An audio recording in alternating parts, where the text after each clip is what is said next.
大人のあなたが夢中で描けるアートクレヨン、グリーンファンディングでお申し込みくださいね。こんにちは、柴崎です。水彩画基本の木。今回はこのみかんを描いていきます。さて早速ですけども、ここにね、ハイライトがあります。でこちらがね、日陰の面です。日陰の面よく見ると、ここにぼんやりと明るい部分がありますね。これが反射の明るさというものです。そして構造的には上の面と側面。ここに日向、こちらに日陰。こうなってますね。裏返してみても、基本的な考えは同じですね。さあ、このようにね、やっぱり、基本的なお勉強するには、このように形が分かりやすくて色のはっきりしたものがいいですね。でも、ちょっとこうね、皮を剥いてみましょうか。そうすると、ね、こんなに変が飛んでるんですね。ほら、内側が白っぽいですよね。そしてここにね、少しジュースの透けて見えるね、みかんの袋が入ってます。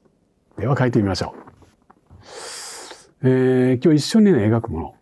この深いブルー色のポットです。ね。形が比較的ね、簡単ですので、一緒に描きましょう。はい。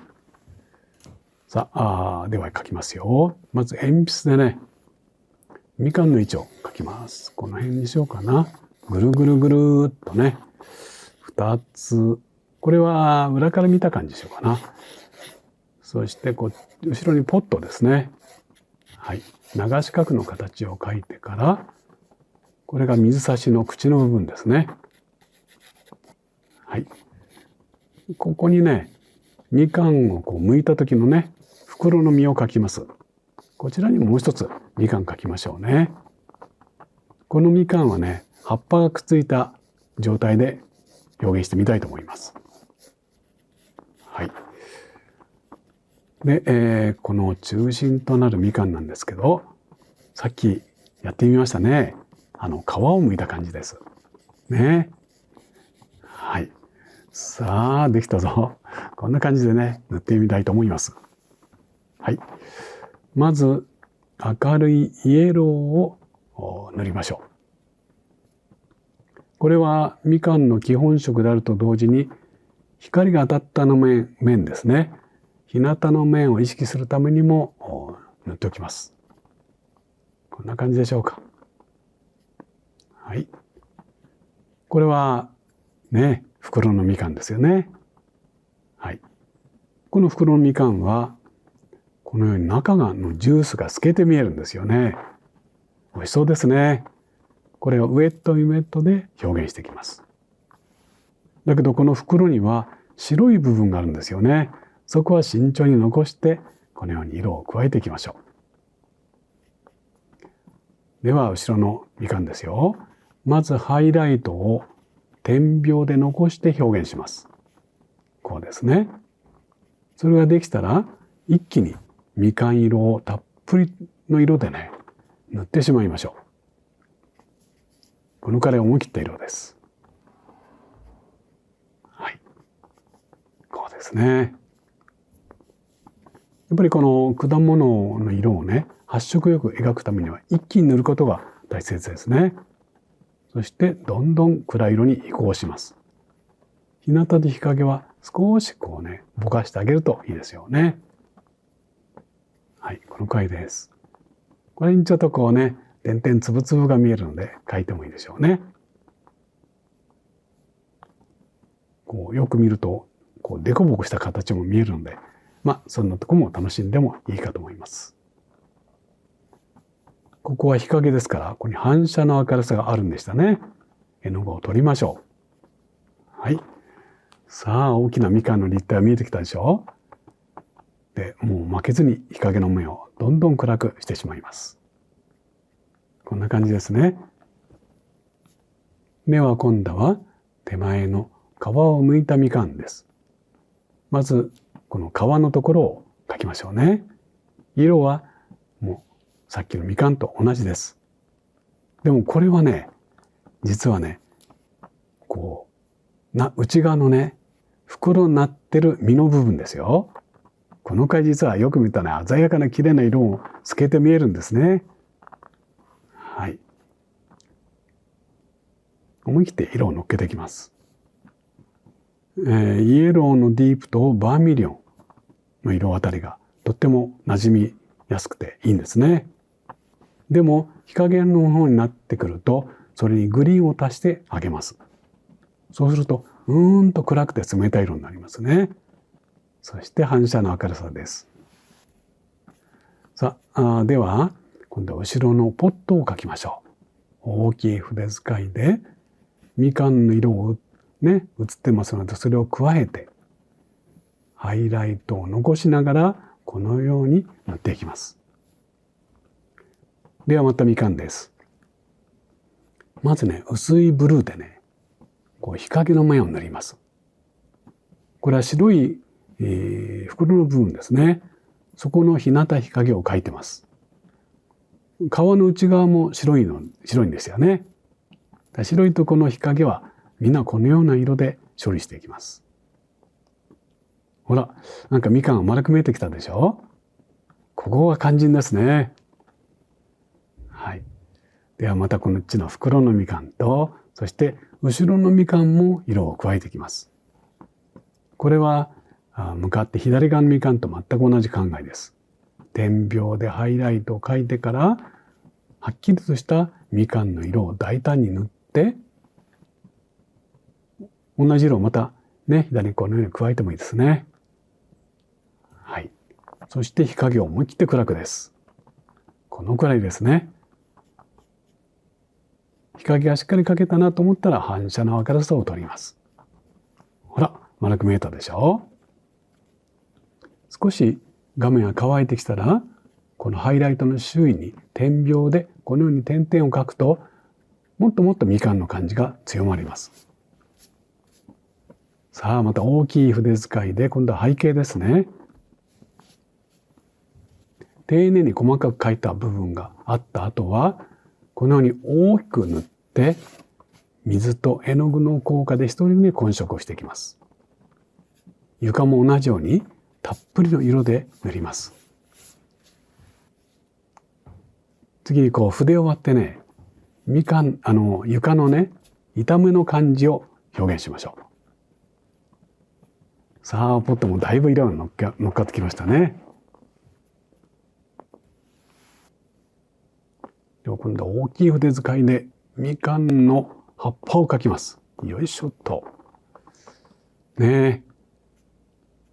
葉っぱを筆のタッチを生かして描くといいですね。こうやって絵の具をスッと取ると、ほら、葉っぱがちょっと湾曲して見えるでしょ？はい。ではまたみかんに戻ってきましたよ。今度は細筆を取り出して丁寧に書き込んでいきます。ね、このみかんの皮、剥いてみると内側に白い部分がいっぱいあったんですよね。そこは当然紙の白を残していきますので、細筆でゆっくり見ながら書いていきましょうね。これは皮の部分ですね。皮も日向と日陰を意識して書いていきます。だんだん立体になってきますね。これは内側の果肉の袋の部分ですね。白い糸状の部分と、それから中のジュースが透けて見える部分に分かれています。そこを丁寧に描いていきます。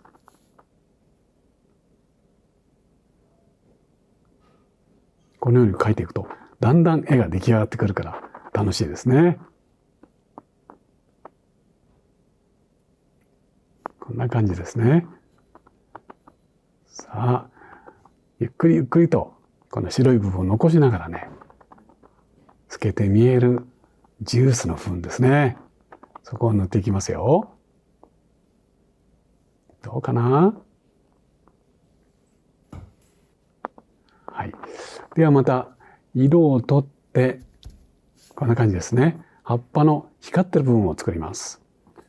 明るくしたところに明るいグリーンをですね加えました。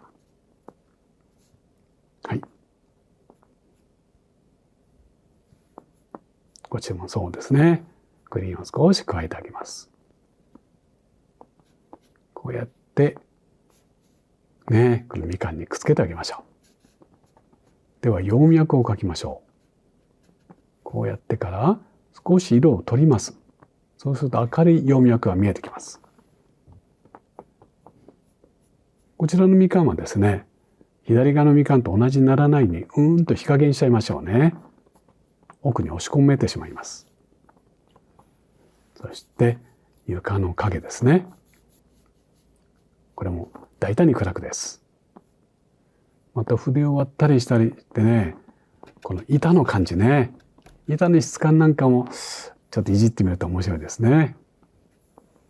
さあ、このテーブルの板の側面ですよ。今度はポットの取っ手の部分を描いています。大きい筆使いです。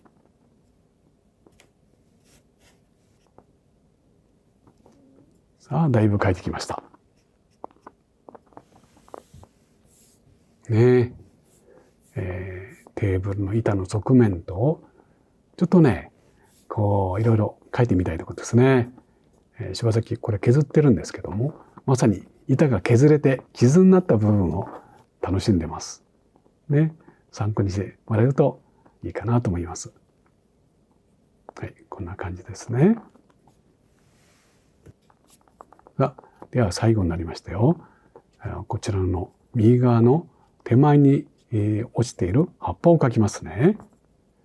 いろいろと色を加えて深いグリーンにしていきましょう。こんな感じですね。葉脈です。さあ、引っかきました。ね。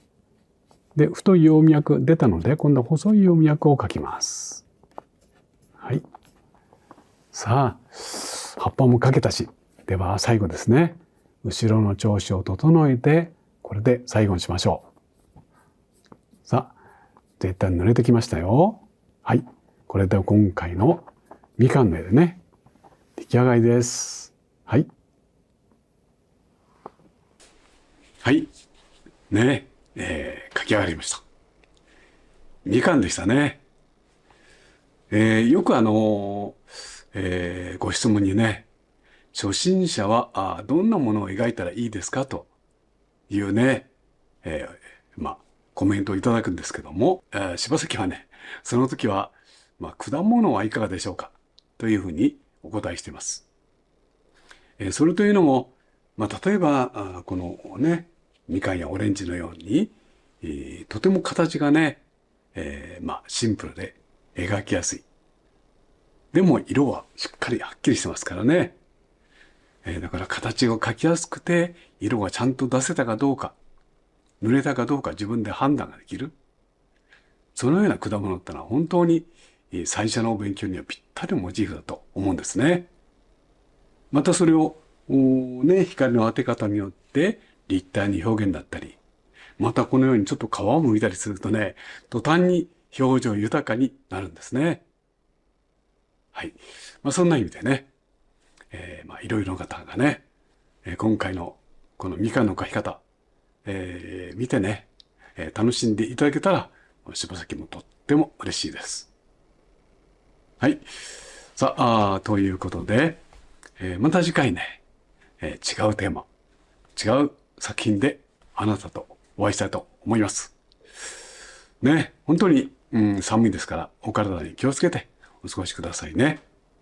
はい。今日もね、最後まで長い時間見てくれて本当にありがとう。またすぐにお会いしましょう。はい。どうもありがとう。はい。またすぐにお会いしましょうね。柴崎春道公式オンラインサロン。シバーツメンバー募集中だよ。シバーツなら YouTube では話せない柴崎の特別なライブ配信を月1でお届け。さらに専用のアプリでメンバー同士がいつでもつながって楽しくやり取りができる。もちろん柴崎も頻繁に書き込みやコメントを返しています。柴崎がリアルタイムで、水彩画の基礎をあなたに分かりやすく教えるオンライン水彩画講座。メンバーになると割引価格で受講いただけます。毎月柴崎から出されるお題でチャレンジするお絵描きの会。出来上がった作品は柴崎がオンラインで公表いたします。メンバーが一堂に会して楽しくおしゃべりできるオンライン交流会。毎回大盛り上がりで時間があっという間に経ってしまいます。さらに柴アツメンバーなら柴崎に直接質問のし放題。オリジナルグッズも特別価格でご購入いただけます。そんな柴アツのメンバーが先日銀座の画廊でグループ展を開催。たくさんのお客様にご来場いただき、素晴らしいイベントになりました。さあ、いかがでしたか？会社や学校、地元の人間関係とは異なるアートが大好き、描くことが大好き、そんな仲間が笑顔で集う場所。それが柴アツです。詳しくは概要欄をチェックしてね。待ってます。よろしく